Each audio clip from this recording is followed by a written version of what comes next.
Good morning, replay viewers, web viewers, live viewers. Looks like our signal is really slow. What you're seeing is the cabin. Hey, Tanya, Mom. I think my signal may be slow.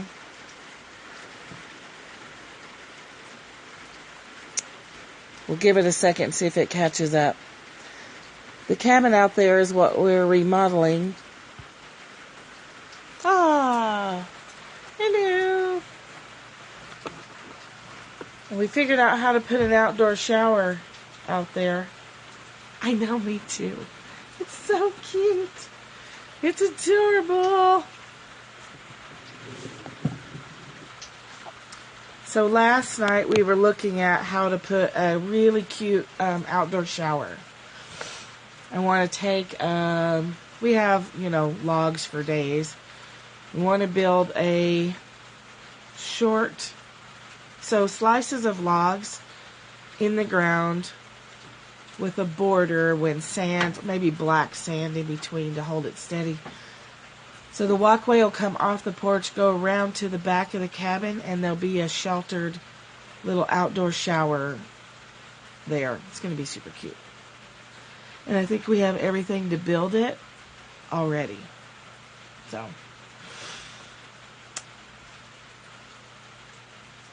Oh, that'd be great. We're not that far apart. Yeah, so there'll be a toilet inside with some sort of little... Oh, yeah, we're like 10 steps ahead of you there, Ben. We've got this figured out. So, outdoor shower, little tiny kitchen. Crap, I just spilled coffee on myself.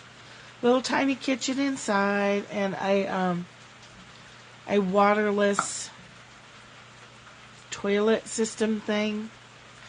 Good morning, Rhonda.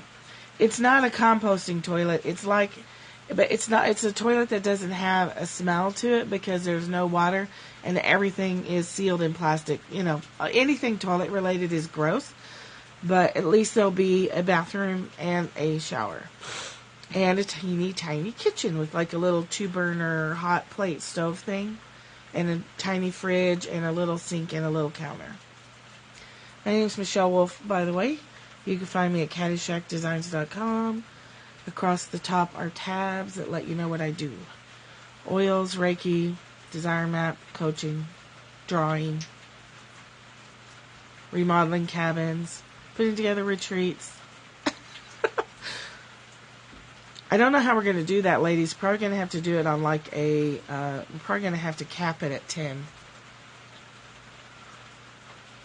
Depending on how badly you want to shower. I mean, I guess we could stagger showers all day long, and everybody could get one. I mean, we're not going to run out of water. That's not a problem. Oh, yeah. And a tiny little tankless hot water heater for the cabin means it'll have its own hot water source. It's going to be all set. It's going to be awesome. Right, me too. And then we'll have a little sanctuary silent space with chairs and benches and stuff. And then places for tents.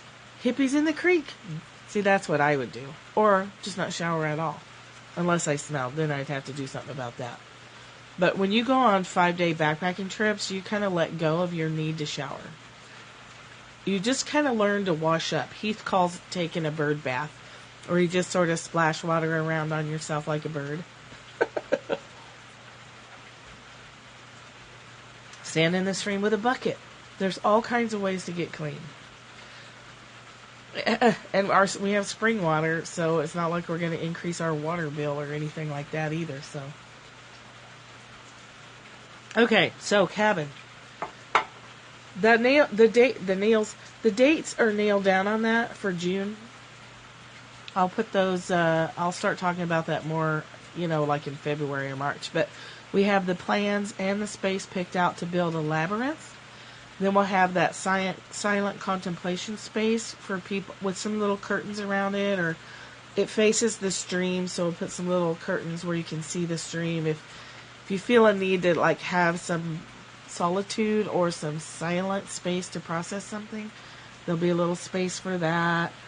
Out here is a little outdoor cookery area. We'll do like vegetarian probably.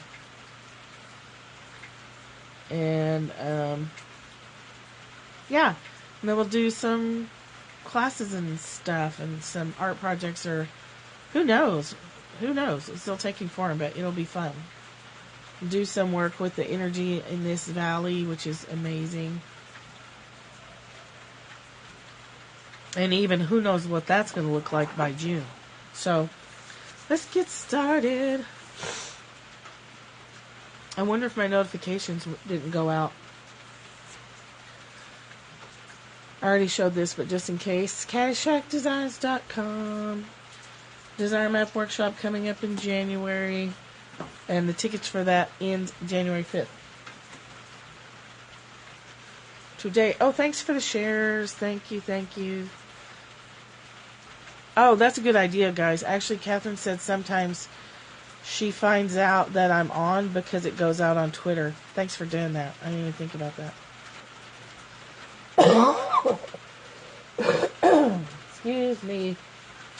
So last night we decided to add, I made an executive decision to add the Law of Divine Compensation book by Marianne Williamson. You don't have to buy it if you don't want to. I did look. It's not that expensive. But, depending on where your budget's at, we can read a few chapters and you can decide if you like it. Hey! Carla? You know what I need? I need to write down a cheat sheet of everybody's handles and their names. Carla, yay! And the Silverdale person is Balance Point Massage. Got it. Silverdale. I can't remember your name, but I think I do know it because I know I've seen you in other scopes. So, Course in Miracles today. Then we are Cindy Silverdale. I really need to start writing that down. So we have a Cindy and a Cynthia. Alright, you guys, let me shoot a little bit more coffee. Can you hear the rain? It's raining. I dripped. Yes. Raining today. And we have a metal tin roof. Thanks for sharing, Rhonda. We have a tin roof, so it's louder. And actually I should shut up and get going. Because sometimes when it rains, we lose our signal.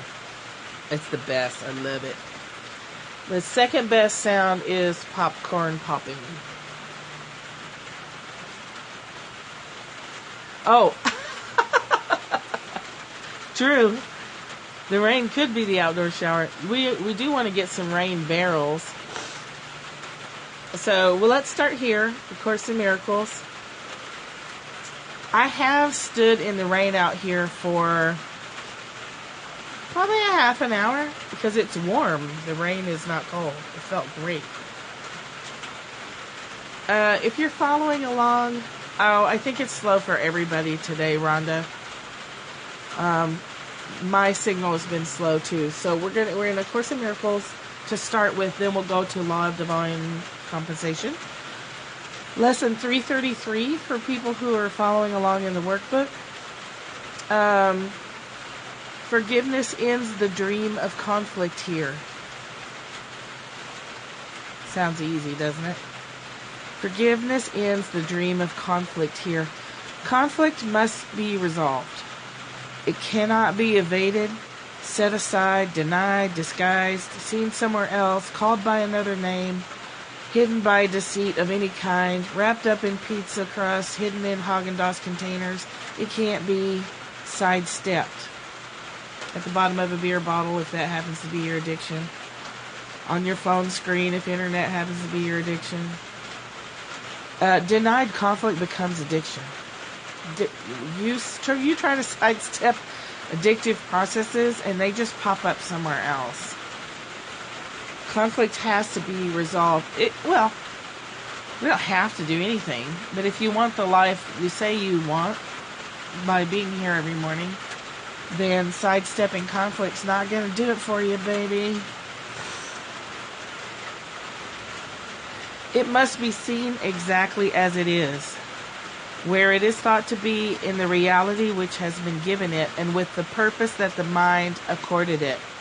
For only then are its defenses lifted, and the truth can shine upon it as it disappears. Hi, Nina. The truth can shine upon it as it disappears.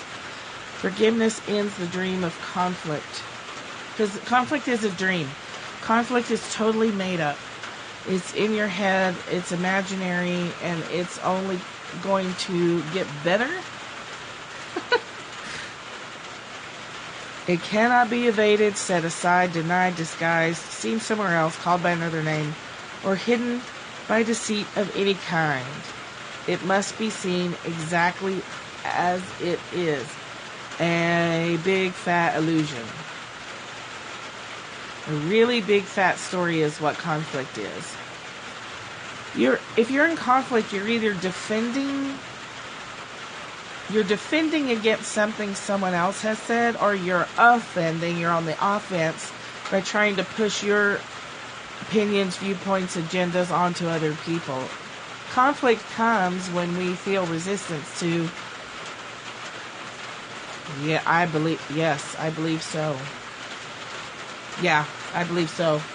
We gotcha. We're used to reading each other's autocorrects. Stupid autocorrect. Conflict comes from a judgment. I'm in conflict with autocorrect when I get mad at it and call it stupid. Autocorrect is not a living thing. It doesn't care about what my opinion is.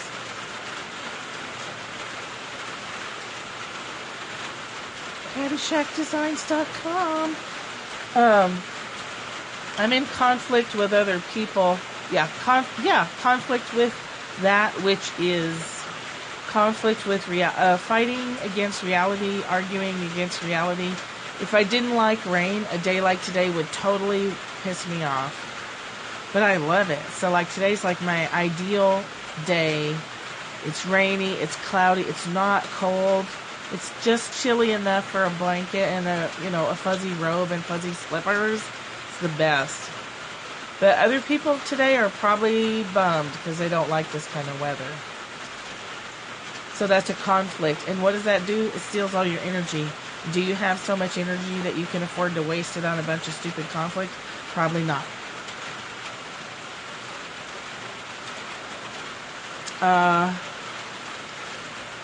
Yes.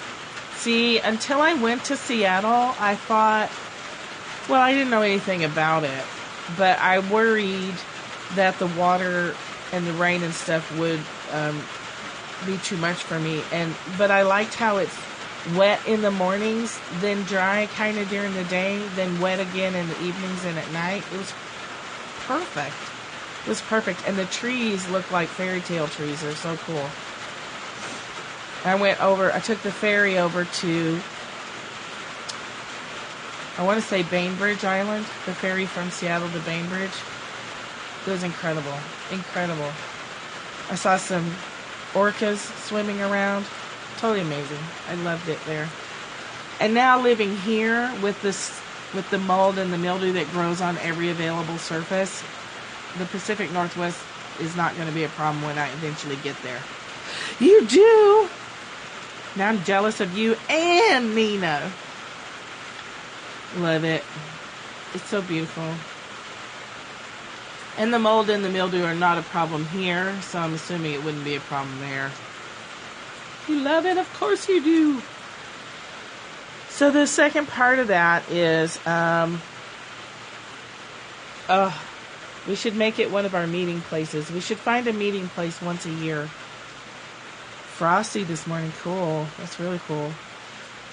When you stop defending and the defenses are lifted, when you stop offending, living life on the offense, the truth can shine upon the conflict and it just disappears.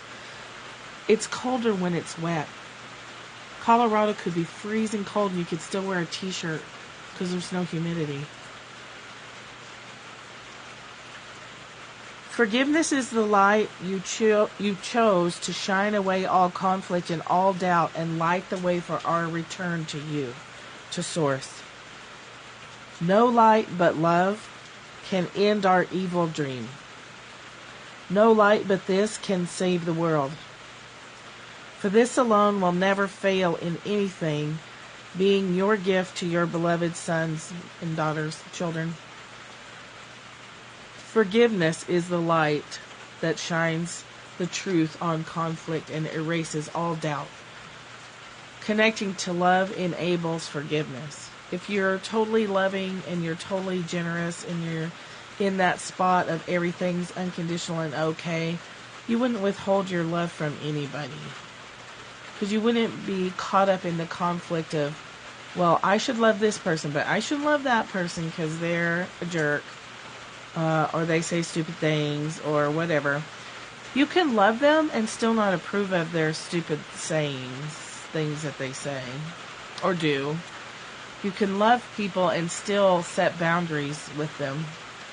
You can love somebody and still say, I'm sorry, I love you and I love myself.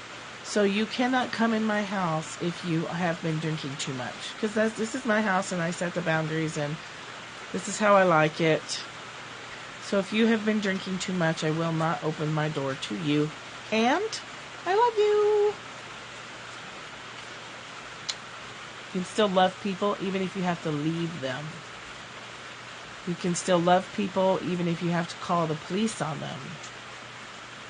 You can still love terrorists even as you detest what they do and you work against it. You don't work against it. You drop it all and then let the inspired action come to your mind. What's going to work for you to have a part in helping heal that situation. So that poem, Please Call Me by My True Names, by my real names. Thich Nhat Hanh, the Vietnamese monk that wrote that he was the sea pirate as well as the 12-year-old that jumped over and drowned herself after being raped by the pirate. It's hard. Yeah. But it's the truth. Some minds are open to love and some aren't. So if yours is, first of all, what a blessing and a gift you have. That you can even be open to the concept of, okay, so even if you can't feel love for a terrorist and their dark little mind, yeah, me too.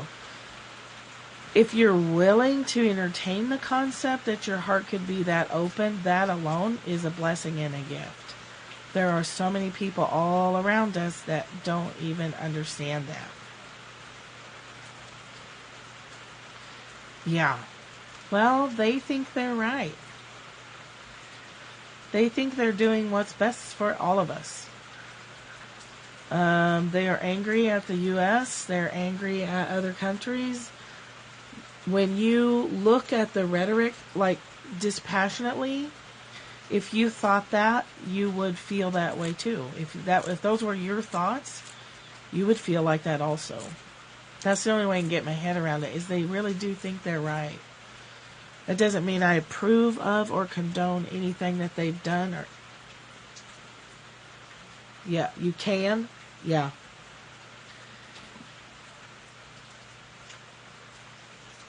Yeah, it's not easy. Nobody's out here saying it's easy to love people who do stuff like that. And it's not the love like, I love you, I want you to come have dinner with me and my family. It's not that kind of love. It's impersonal love. It's the love that loves it all, that loves us even in our brokenness.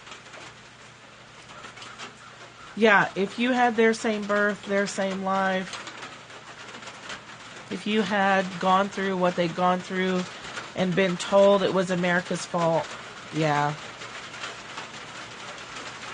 Just think of it this way, too. If you can generate love for a terrorist, you can probably generate love for your mother-in-law. I had to help write my mother-in-law's obituary, and she hated me. So in a way, I was like, there was a petty part of me that was like, ha ha.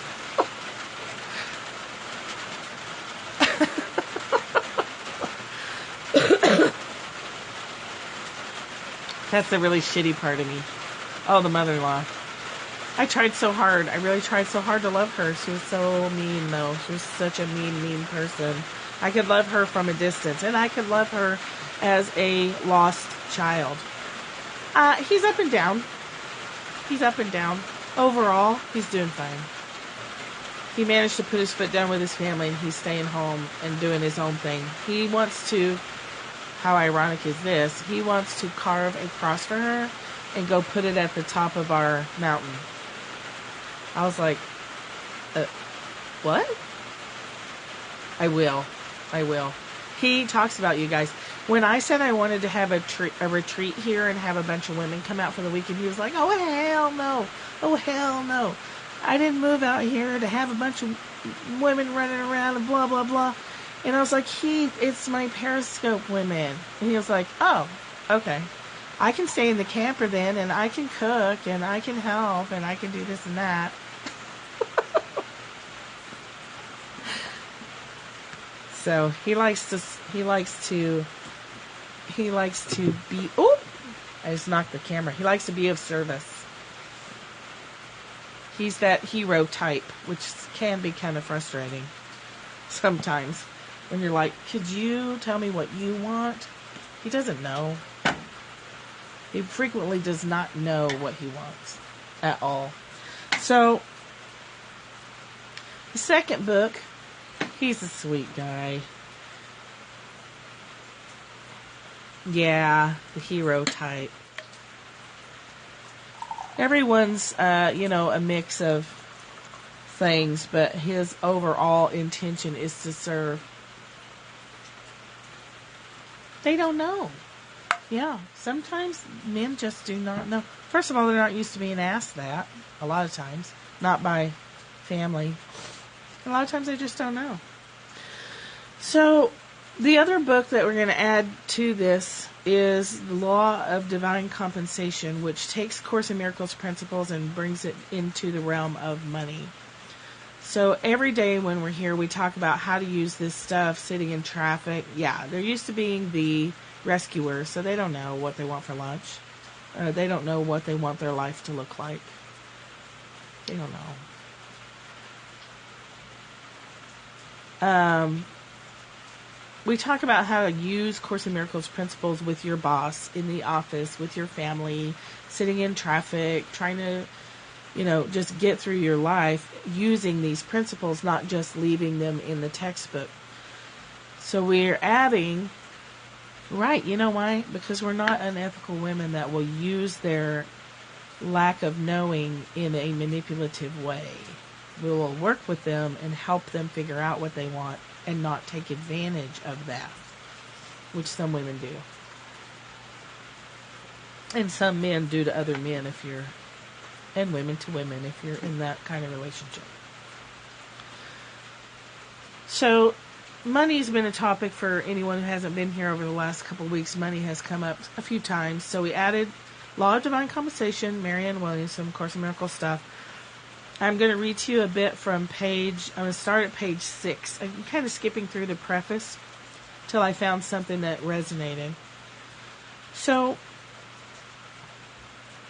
the way to change the nature of your experience, and this applies to money or your job or whatever, is changing the nature of your thoughts. Seeking, Rhonda, that happens a lot. My sister has experienced that. I've certainly experienced that. It's like, you need to help here first. Then you can go save the world.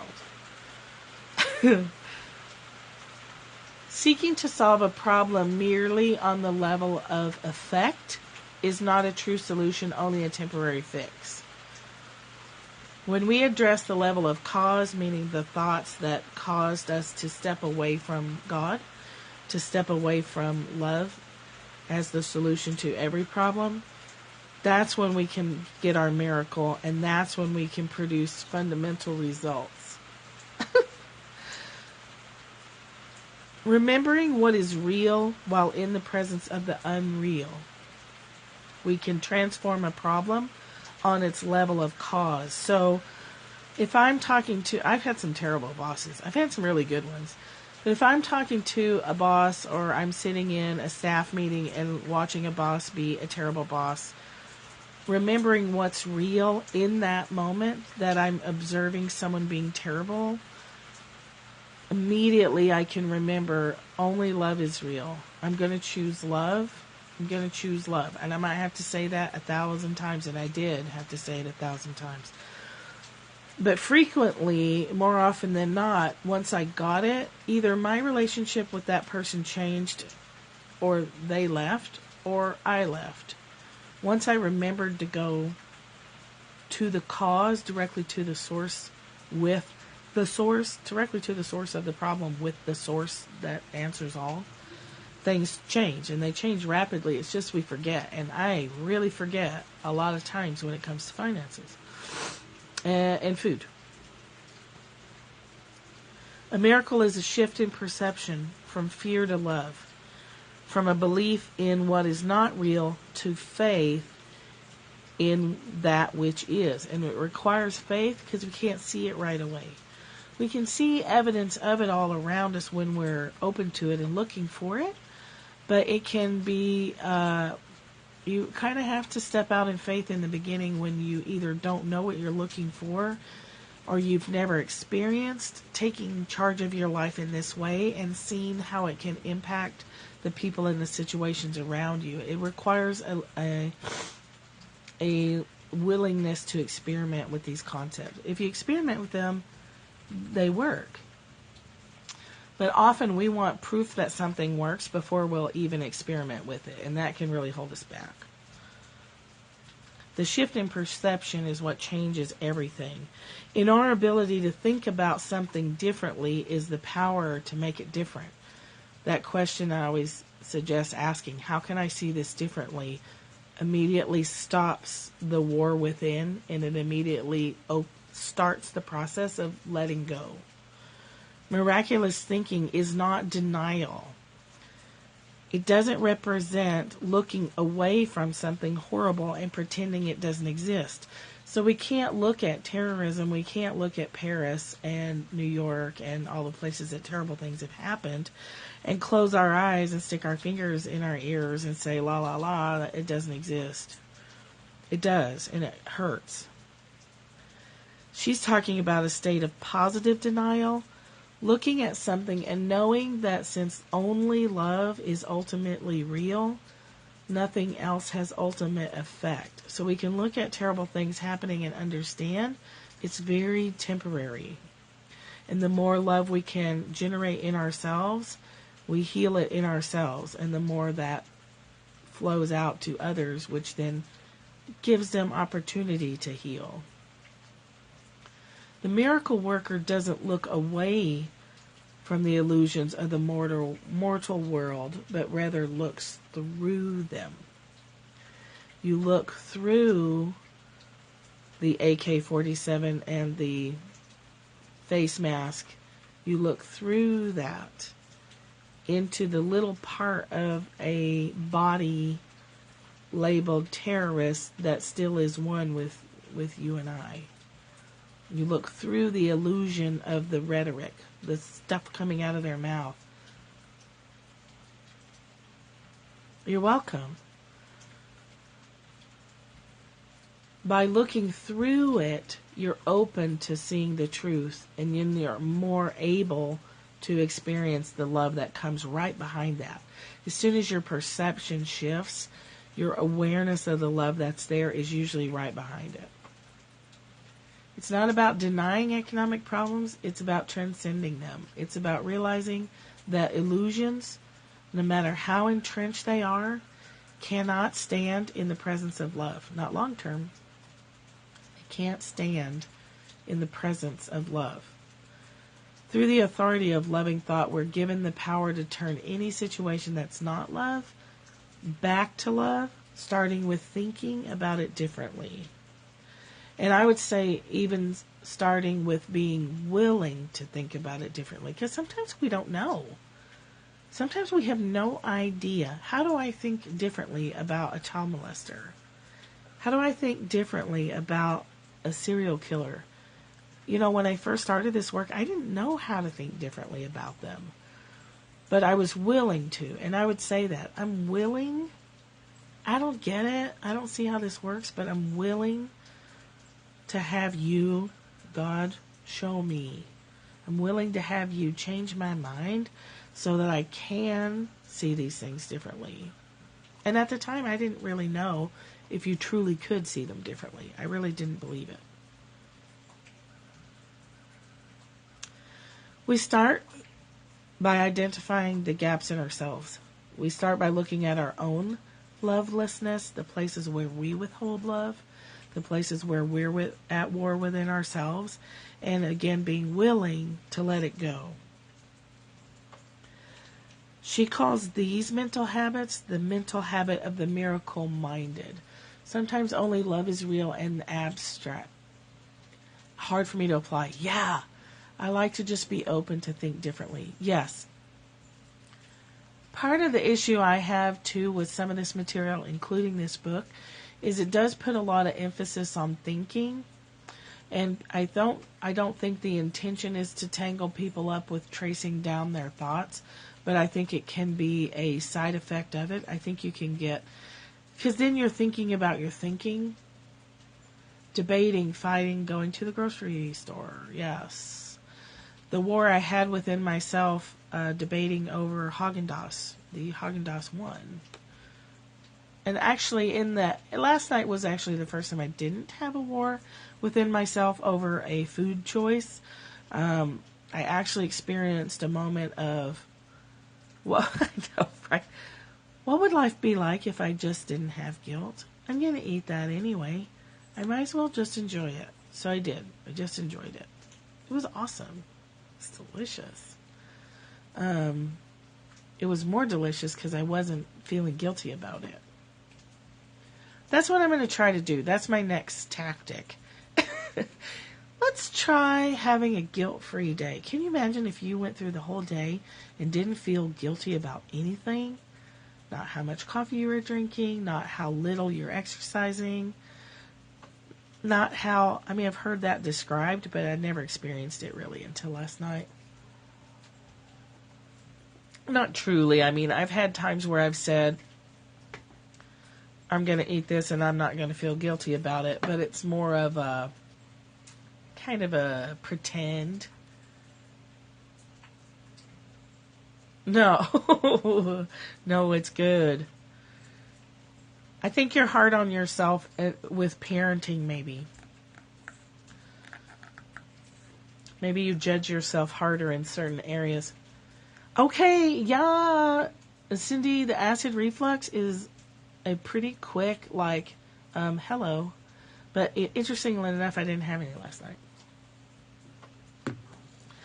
Because obviously the pain of acid reflux has not been enough to stop me. When I stay off sugar, my life is good. And then, I know partly from this summer's work that I haven't been super comfortable with things being good. So a combination of getting comfortable with things being good in my life, because Catholicism, right? Because organized religion, because some people use the Bible as a weapon. Oh, pizza. And I have celiac-ish stuff. I've never been tested, but my whole family has terrible reactions to it, so. Yeah. So eating pizza is like a double disaster. Okay, so imagine that. Consequences, not guilt. Sugar. Sugar for me too. Oh my God, sugar messes me up. It really messes me up. It's very addictive to my brain. It makes me think crazy, addictive thoughts. Like having a war over an ice cream. How crazy is that? I have to do it cold turkey. I didn't eat sugar for 5 years. And then 5 years ago, yeah, it totally is, Carla. I got back on it and haven't fully been off of it since. It's so addictive to my brain that it's like a cigarette. Right, the Bible is not supposed to be a weapon. You're really not supposed to hit people with it. Refined sugar. For a long time, I didn't have any.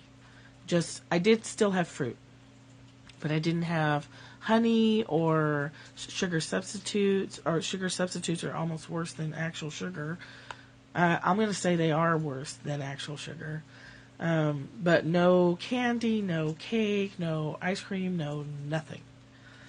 And my mind goes so still and so quiet. Meat too, like paleo, fruit, meat, vegetables. I did still eat a lot of dairy products back then, and I have found out that I don't do too good with those either. But I love me some cheese. Cheese. Did you know cheese has an opiate-like effect on the brain? Cheese is like creamy opium to your brain. It's like orange morphine. You literally can get addicted to cheese. Oh, cheese is so good. Oh, cheese. Oh. Okay. God has introduced into our minds an internal teacher. Orange morphine. Shoot me up. Shoot me up with the orange morphine, nurse. I need that cheddar. God has introduced into our minds. Oh, for Christ's sake, I know, right? The cleaner you eat, the less you can cheat. It's a very disappointing side effect. The better off you eat, the harder it gets to blow your plan.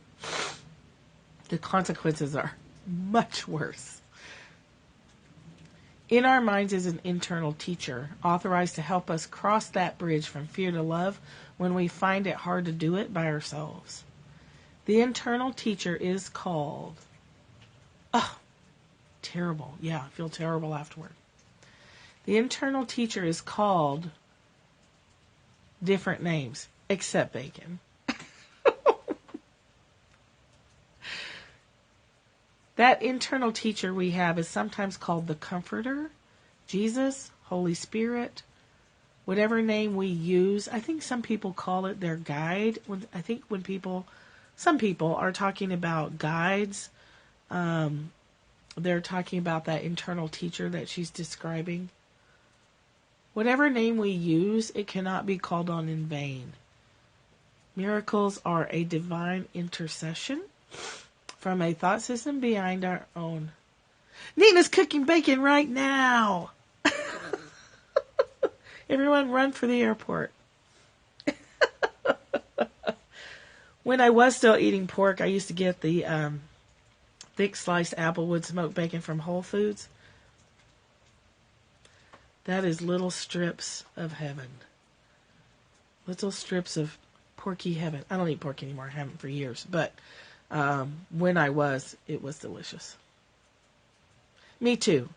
Tanya, me too. I really don't see guides as as separate from us.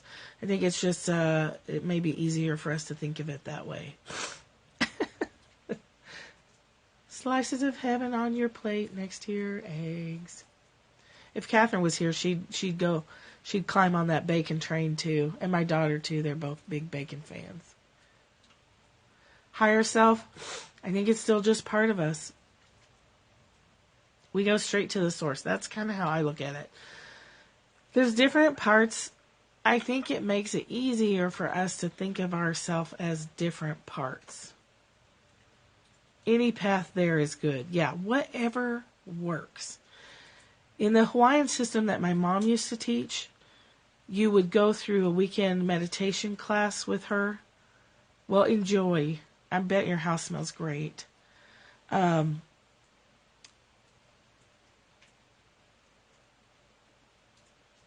Yeah, I think she would call, that's what she's talking about here, that internal teacher you could think of as your higher self.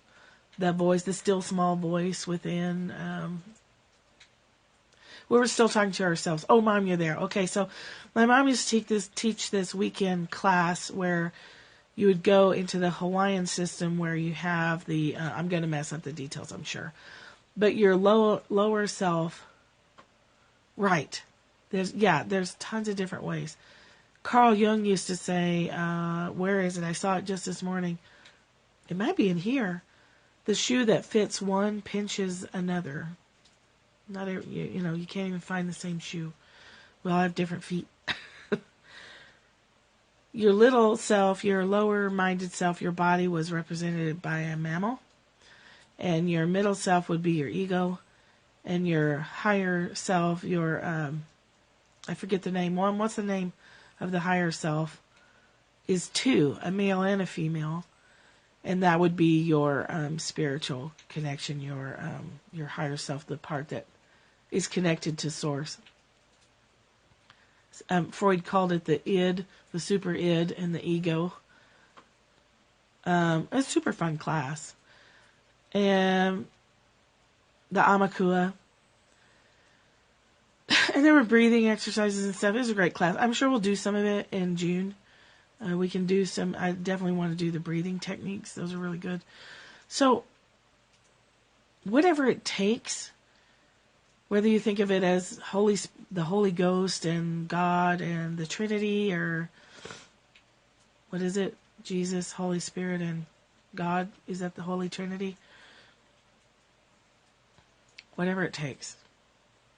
Whatever it takes for you to feel and maintain your sense of being part of, one with, thank you, Father, Son, Holy Spirit. Whatever it takes for you to be connected to that source, I'm fine with. If it's oracle cards or magic rituals or candle rituals or, all the herbs and stuff that go into pagan magic rituals, if that's what it takes, fine. Whatever it takes. Catholicism, Judaism, Muslimism, Islam, I think. I'm terrible. Yeah, all of this stuff can be fun. Oracle cards are fun. Rituals are fun. I'm just too lazy for them. But some people really like it. Oh my God, Linda. Were you at church? Do you go to church? Anyway. That internal teacher is the bridge. No, you don't. When you're stuck in fear and you can't figure out how to love a terrorist, or you're stuck in fear. Oh, volleyball. Nice, Michelle. You're stuck in fear and you can't figure out how to love your mother-in-law. The internal teacher is your bridge. It's the part that you say, I need some help. I need some help with this. I don't know how to love this mean woman. I don't know how to pull it off. So help me. That's where it comes from. Thanks. Thank you. Oh, thanks. Yeah, thank you. Thanks for coming. With God's help, our own particular worldly veil of illusion. Okay, here we get to the money part, right? Me too. Carla, I do this stuff just for myself, and I hope that everyone who joins me in it gets something out of it. But I don't say anything to you guys that I don't also need to hear myself. A perennial student. I hope I never stop being a student. Thanks, guys. Thank you for the hearts and shares and all of that. So, here's the money part.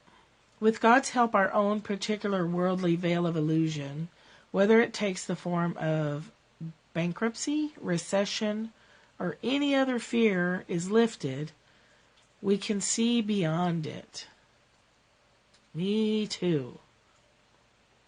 No matter what our problem or its form or size, here's the key. Oh, I love this. The infinite field of miraculous possibility awaits our open-mindedness and love. What is that Rumi quote where he says there is a field There is a field. Is it infinite possibilities? I'll meet you there. It's a Rumi quote. I probably shouldn't be tossing out quotes when I never can remember the whole thing or who said it. It's probably one of my greatest weaknesses. We love you, everyone. A big group virtual cyber hug.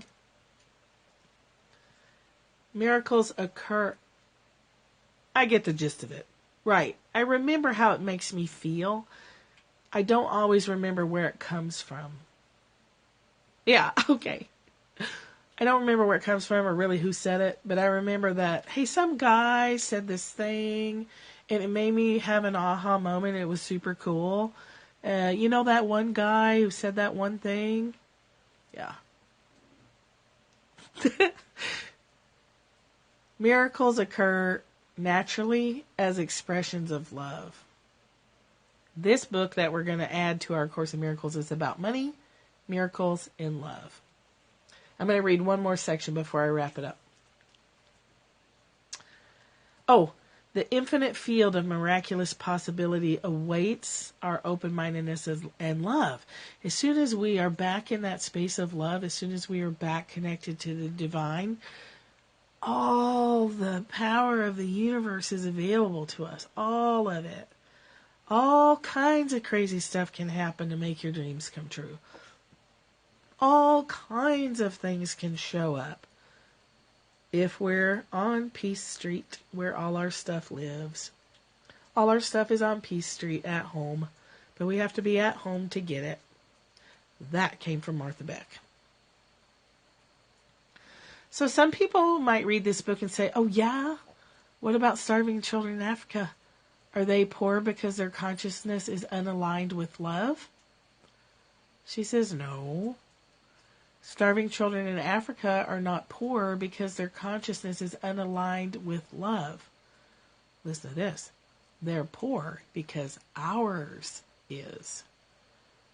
Our consciousness is unaligned with love, which creates these ripple effects. 1 billion people on Earth live in deep poverty. That is, on less than $1.25 a day. Boom shaka. Right. Who's determining poor? A lot of poor people do not think of, now we're not talking about people who are like next door to dead because they don't have any food, but there's a lot of people in our country I know who think of themselves as poor. Yeah, once the basics are taken care of, they would not define themselves as poor. My dad's family is from deep in the woods in Mississippi. Appalachia poor. Only that's not the Appalachian, but deep south. Mississippi's like the worst state in our whole country as far as poverty, I think. I think Mississippi and Alabama like run neck and neck. Terrible, terrible, terrible poverty. But I don't think they saw themselves as poor. They figured if they had enough beer and cigarettes and food for the day, that was good enough. There was no thought of anything further than that. Very, very poor. Very uneducated. Good people. I mean, I could show up at their house and say, and I haven't seen them since I was 14, but I could show up down there and say, hey, I'm Joe Carter's daughter. Actually, I'd say, hey, I'm Joe Jr.'s daughter. They would totally take me in and share their beer and cigarettes. But they wouldn't do a thing to get themselves out of that situation because they don't see it as a problem.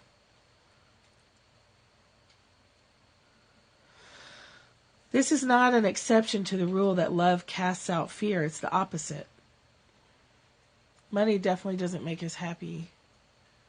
I'm happier now than when I had a lot more. Deep poverty. But they were fine with, moonshine, cigarettes, a little bit of food. Very sharing. Quite the opposite is a collective lovelessness on the part of the advanced nations of the world that allows us to accept the reality of deep poverty, thus deflecting. Yeah, they would not see. So out here, social worker types would be like, holy shit, that is some massive freaking poverty right there. Yeah, if you have moonshine, you don't care. You don't care that the kids are eating biscuits and grease. You don't care. The kids don't know any different. They're eating biscuits every day. And whatever crop is in season, because they're field workers, sharecroppers. Go out and pick whatever crops were in season. And that's what they ate. Like to the day my dad died, he wouldn't touch a sweet potato. Because they ate so many sweet potatoes when he was growing up. Because they ate what was there. They hunted and fished. They grew up on the Pearl River in Mississippi, so they ate a lot of catfish, a lot of carp, whatever anybody. Yeah, they lived off the land and whatever crop was in season that they happened to be picking at that time. My dad was picking cotton when he was a little boy. All of them were. All of them did. None of them made it past 7th grade. Highly intelligent people. Yes, there is. Cigarettes for $4.22. I used to smoke and I quit a long time ago, and I'm really glad I did. Holy cow. That's a lot of money. Yeah, that's massive off the grid. Off the land.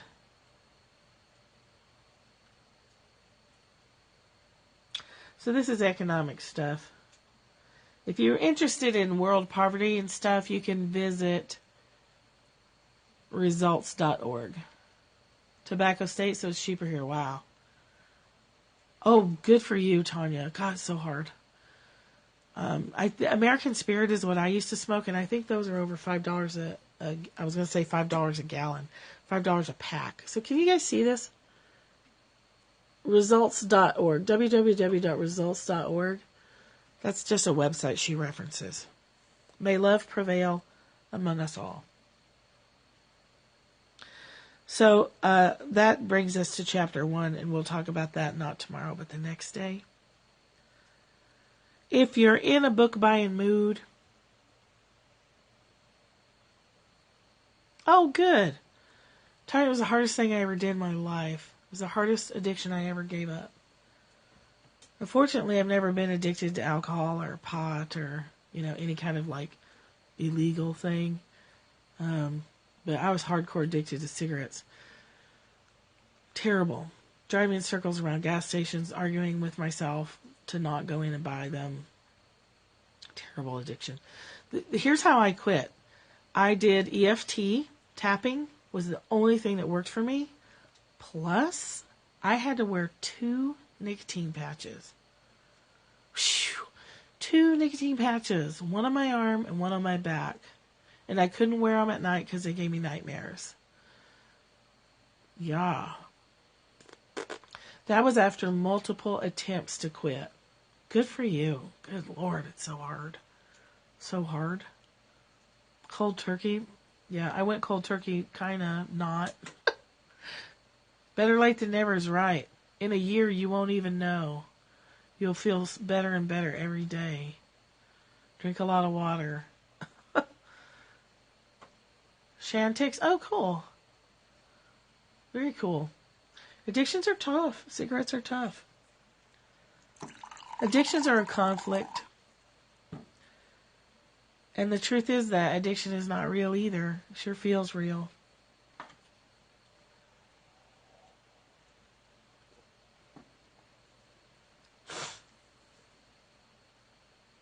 Yeah. I swear, Ben and Heath are twins. When Heath tries to quit chew, he still uses Copenhagen, which is so gross. He then gets hooked on sunflower seeds. But I'd rather have sunflower... he's back to chewing. But I'd rather he was hooked on sunflower seeds. Yeah. Oh, I think it's crappy for everybody, Carla. Do you have any questions, you guys? Questions about anything? Anything you want to bring up? Our connection is a bit slow. I think I've got lag even on the comments. It quit raining. I just noticed.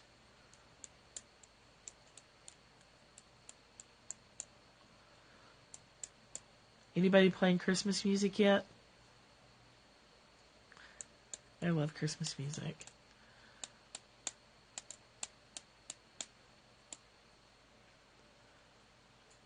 Yeah.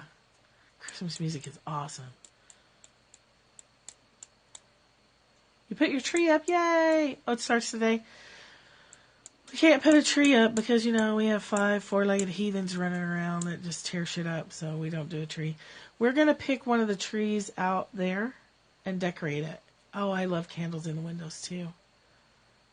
Yay! Is what weird that it doesn't feel right? Not having a tree? Or playing Christmas music so soon? Which part? Oh, did you guys watch Sarah make that mala yesterday about receiving help? Yes, Linda, it does feel weird. Yeah, we're going to decorate a tree in the yard.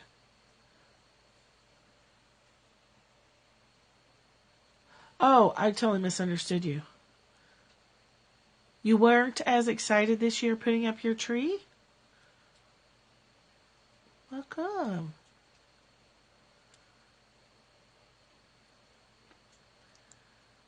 Yeah, if I want to decorate a tree, it's going to have to be outside. Because, cats. Oh, you didn't see it. It was beautiful.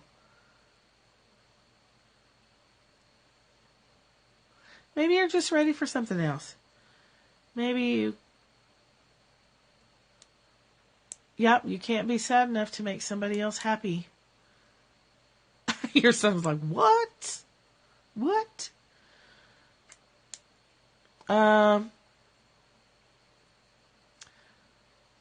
Be druids and decorate with bird food and things for the deer. Yeah, we can throw out corn. We have to be careful with the corn. Did I tell you guys a bear was ripping off the corn feeder? And last night something in the woods was making a terrible sound. I'm pretty sure it was Sasquatch. I'm pretty sure that's going to be our Christmas miracle, is that we're going to see Sasquatch and get some video. And be millionaires. Yeah, a bear. Okay, so Heath wants a game camera for Christmas.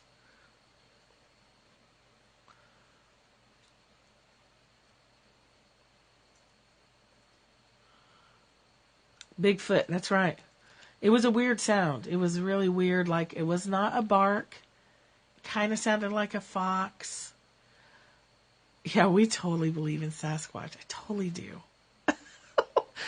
But I think Nina would be more like... Nina and Cindy would be first to see Sasquatches before we would. I think... Isn't the Pacific Northwest more well known for it? Yay, despacho tradition at Thanksgiving. We're going to do one Wednesday. They have a scream that's blood-curdling. Well, this wasn't blood-curdling. My dad went to his grave with a pretty hardcore Sasquatch story from Oregon. Outside Eugene. So they say, yeah. Whatever was, yeah, that's what I was just saying. He told that story my whole life. That he saw a young Sasquatch in Eugene, Oregon.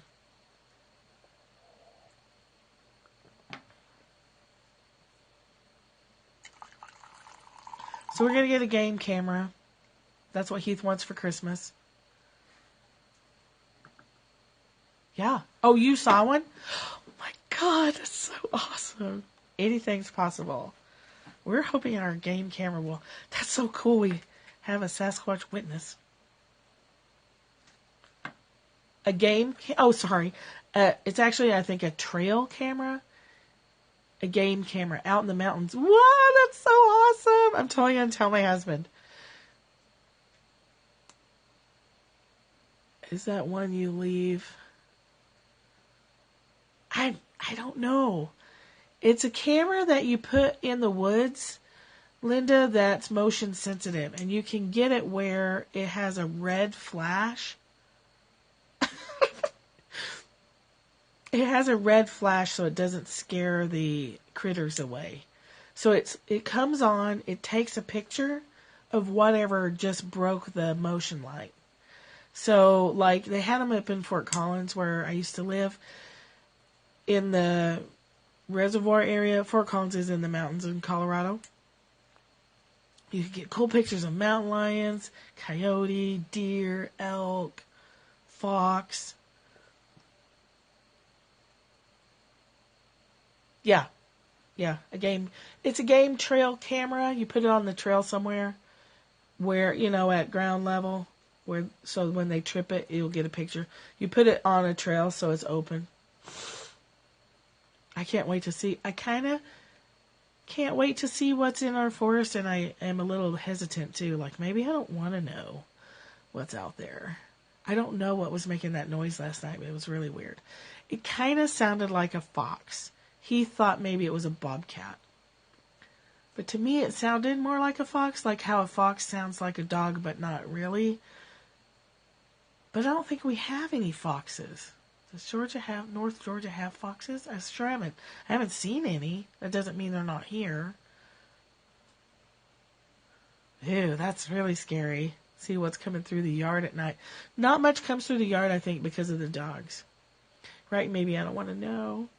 I would love to see a Sasquatch, though. I'd be so scared, though. When you're driving in here at night, coming home in the dark, especially if the moon's not full, it's so freaking dark and creepy. We always tease that we always drive slow because we don't want to run over anything. Coyotes. Oh, I would have been scared too. I totally would have been scared. So did it look at you when you saw, like at the edge of the woods or in the woods? 1975. Gosh, I wonder if they're still there. That was probably about the time my dad saw his too, 70s. In the 70s, right? He was young. He was young when he died, but he was younger. So.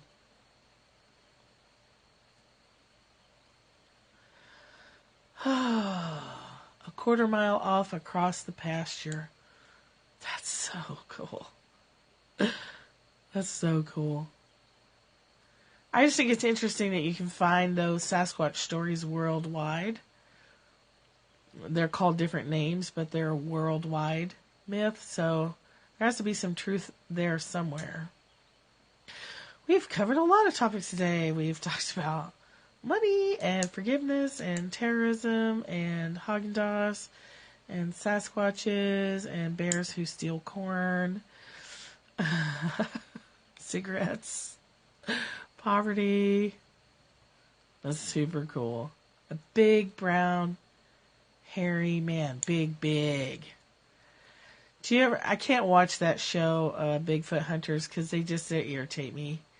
They're all running around the woods and stuff, and like, as much noise as they're making, if there was something there, they are never going to find it. Plus, if they find it, they don't have a show anymore, so... But my husband likes that show a lot.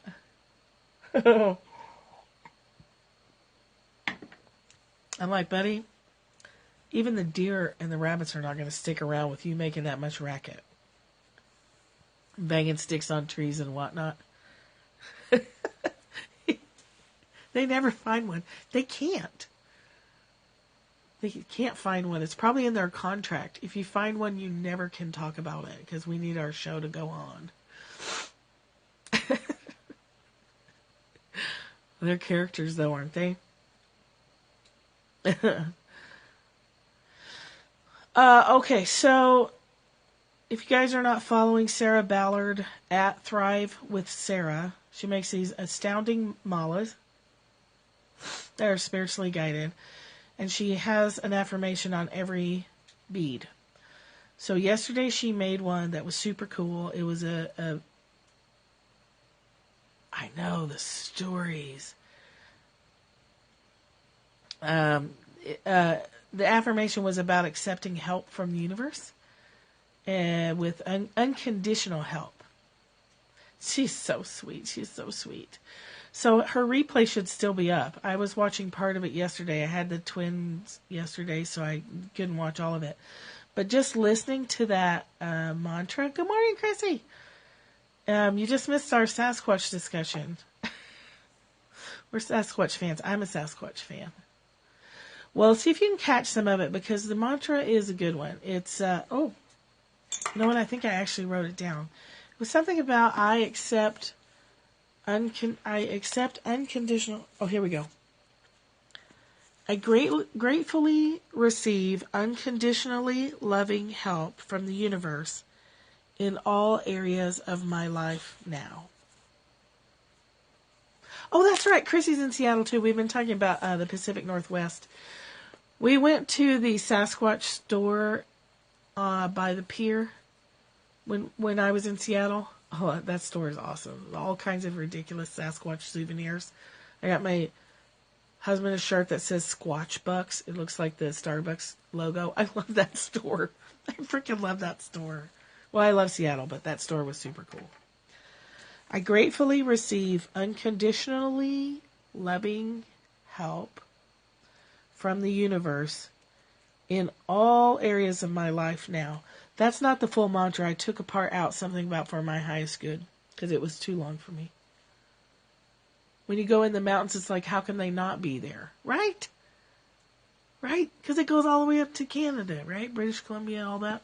Cynthia's not on here today, but she lives in British Columbia. So, Chrissy, we're reading from Course in Miracles.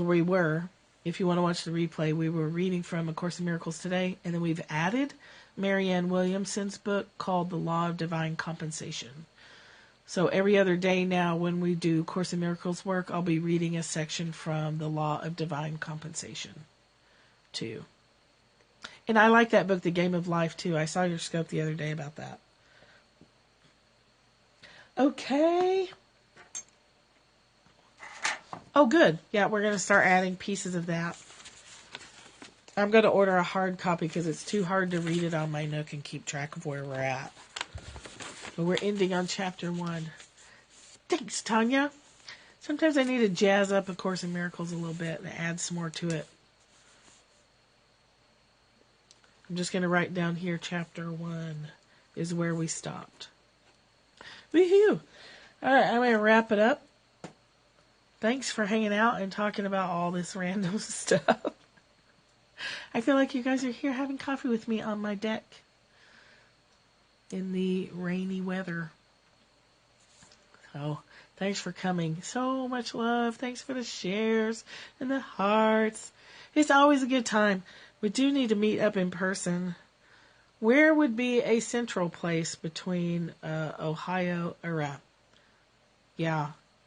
Kentucky. Thanks, Nina, me too. North Carolina, or South Carolina, Tennessee, Missouri, Charleston. Hey, I've heard Charleston is a kick-ass place to tour because all the history in Charleston. Definitely want to go there. All right, enjoy the rest of your Sunday. Puerto Rico, that's the central place. Do not say Iowa. Ew. I've heard Charleston is awesome. My daughter loves Charleston. Denver's right in the middle. Which, by the way, I don't know if she wants me to say this or not. Yeah, poo on corny Iowa, corn stuckies. So my mom lives in Denver, just north in a suburb. Okay. She has this massively large house that has a complete basement with a kitchenette and stuff. Yeah, I think Iowa's kind of boring too. Ooh, Lake Tahoe. Lake Tahoe would be great. Lake Tahoe. Oh, and we have a venue in the Northwest too. So we have a venue in Denver for classes and retreats and whatnots. And now we have a venue in the Northwest. And we have our retreat venue here in the South as soon as I get that cabin done. We'll be ready to go in June. So anyway, my mom's going to do that. She's going to make her house available for classes and retreats. It's a cool basement. It's very close to the airport. It's got a kitchen, a bathroom, a 3/4 bath, bedroom, Lots of room for sleeping bags if you're a sleeping bag. Yeah, she's going to invite Sarah to do a Koya teacher training there. Sarah said Denver is pretty smoky with all the pot now. It is pretty. There's lots of pretty stuff around there. There's a koi pond with a waterfall. There's a huge deck outside. There's fruit trees. I know. Lots of money for fun, travel, and classes. Wouldn't that be the life? Just travel all over and meet everybody and take a class or teach a class or both. That would be some fun shit right there. That would be fun. Yeah. So, if you're a teacher or a trainer, and yes, excellent vision. Let's put it to practice. Well, we're starting with what we have. So we have a spot in Denver. If you're a teacher or a trainer, or you want to take a class or bring in a teacher or a trainer to Denver, that's available. We have now, my property is available for tent camping, and we'll have the one cabin for people who have to have electricity. My sister has to have electricity, so I'm sure she'll stay in the main cabin with me. My husband said he'll stay in his camper so we can have more room in the main house and in the cabin. There's plenty of room for tents. Food is cheap. So there's that. Outdoor retreat stuff. We'll have our labyrinth built. There's hiking. I mean, I don't know if you guys know this, but our little valley ends at the National Forest, the Chattahoochee National Forest. That's why it's so pretty. We're right on the edge of the National Forest. So, Sarah, we were just talking about you going to Denver, teaching a Koya teacher training class or something. Sarah, my mom is opening her house up to... Oh, so beautiful. My mom's making her house available for teacher or for events. What? You have to meet my mother. What are you doing there? She's making her house available for teacher trainings or classes. With your family? Oh my gosh. I'm super jealous now. So, if you want to do a Koya class in Denver, oh my gosh, Sarah, you could go see the house and see if it's appropriate for a Koya teacher training class weekend, whatever. Well, how come every now and then a little camera pops up where the hearts are? It's so cute. And I was just telling people about the mala you made yesterday. Oh, a screenshot. That's cool. Yeah, or a mala making class. Well, I think my mom can generate that. Maybe you guys could put together like a plan for 2016. Because she has contact with people. I can promote that. But while you're in Denver, you guys should meet if you have time. Journal classes. You want to do a journal class in Denver? You come to our retreat in June. If you guys are on Facebook, the people who are following us lately, we have a Michelle Lee created a journal class. Super cool. Michelle Lee created a PeriFam group where we kind of keep track of these things. So let me just write down where you guys can friend one of us, and we can add you to that group. I'm just going to write this down. So you can find me on Facebook and friend me, and I'll add you to the group. It's facebook.com/L Michelle Wolf. Yeah, are you teaching Koya on Periscope? Or at your studio thing? Thank you for the mala work yesterday. That affirmation was gorgeous. I just told people to go watch it. Okay, find me and let's add you. Oh, okay. Enjoy your class. Do you watch Parks and Rec, Sarah? For a second, that purred thing reminded me of that news anchor who's such a jerk on Parks and Rec. Purred something. That's so random. So, anyway, my mom's house is really close to the Denver airport, too. So there you go. Denver, the Northwest. Peridot Money Mallas. Wow. That's going to be cool. I love my money mala. It's shaking stuff up. It's bringing stuff to consciousness.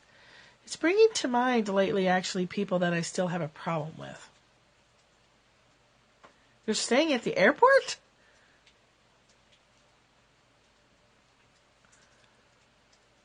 Oh, my mom has shuttle service. She has a nice big, my mom's got one of those big ass, GM things. Not a Dakota. The heck is your name? Oh, the new hotel. Well, if you need a ride, you get a hold of my mother. Oh, yeah, a GMC Terrain. It holds people and luggage.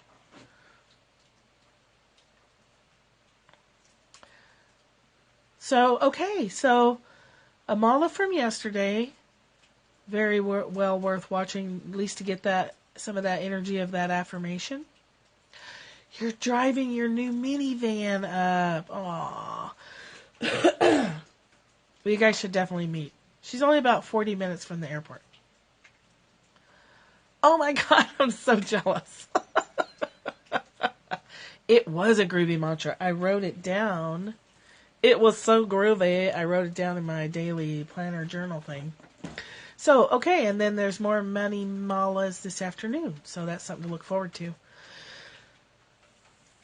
Find me on Facebook.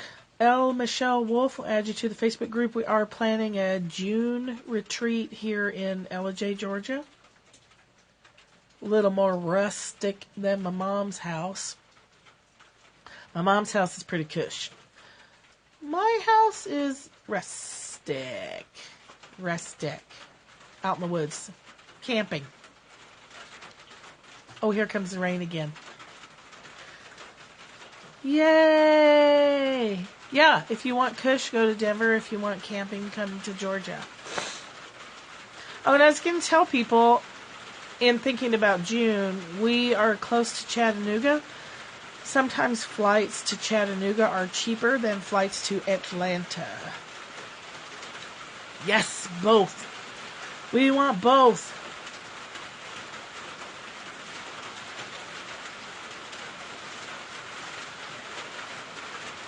You know what? I could just drive to your house and we could go from there. Because I go through Kentucky to go there? We can meet in Chattanooga and fly. She doesn't care if you bring your kids. Oh, from Chattanooga, yeah. Okay, so Michelle's offering shuttle service from Chattanooga to Ellijay in June. Or something. We'll figure it out.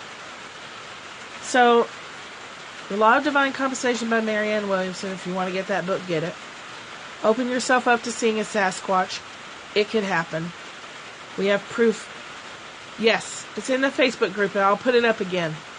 Now that I have a little more details about stuff. Middle of June-ish. Like June 16th, 17th, 18th, somewhere around in there. It's like a Thursday, Friday, Saturday. My sister can't do Sundays. But people can come before or and stay after. It's open. Sasquatch. Watch Sarah's mala making replay from yesterday, or watch the ones this afternoon. They're all totally awesome. There's a venue in Denver. There's a venue in Washington. There's a venue in Ellijay, Georgia, if you're looking for a place to hold classes. And find me on Facebook, Michelle Wolf, Facebook.com/L Michelle Wolf with 2 F's. And let's stay in touch. And my husband just came in, so I probably really should go. Nice talking to you, ladies. Thanks for hanging out with me so long this morning. It's really fun. Really fun talking. And I'll see you tomorrow. Tomorrow is Byron Katie Dao De Jing Day. I should be on around 10 o'clock Eastern tomorrow. This was fun. Bye, lovies. Lovies to you. Hugs and kisses. Have a fabulous day. I can't wait. I can't wait to tell my husband about the Sasquatch story. No, not as heavy today. More chit chat. You too. Everybody have a great, great Sunday.